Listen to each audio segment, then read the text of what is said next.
আমরা এখানে আসছিলাম সুবর্ণগ্রাম যে একটি পার্ক রয়েছে সেই পার্কে আমরা ঘোরার জন্য এসেছি, কিন্তু সুবর্ণগ্রাম যে এমডি কর্তৃক আমাদেরকে এই পার্কে যে মাঠ রয়েছে আমরা শিক্ষার্থীদের পক্ষ থেকে মাঠ দেখে আমরা খেলার জন্য এসেছি। মূলত আমরা প্রত্যেকটা জায়গায় আমাদের ক্যাম্পাস থেকে যেখানে মাঠ খেলাধুলার জায়গা আছে এবং আনন্দ এনজয় করার জায়গা আছে সেখানে আমরা মূলত আসি, কিন্তু এখানে মাঠ দেখে আমরা এখানে বুকিং দিয়েছি এবং আসছি আমরা প্রায় 40 জন স্টুডেন্ট।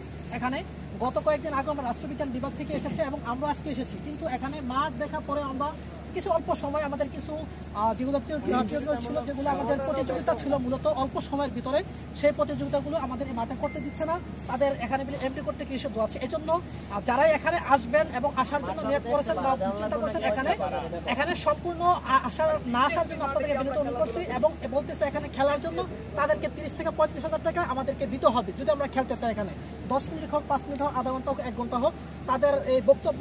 এই যে আমাদের পাশ দাঁড়িয়ে আছে উনি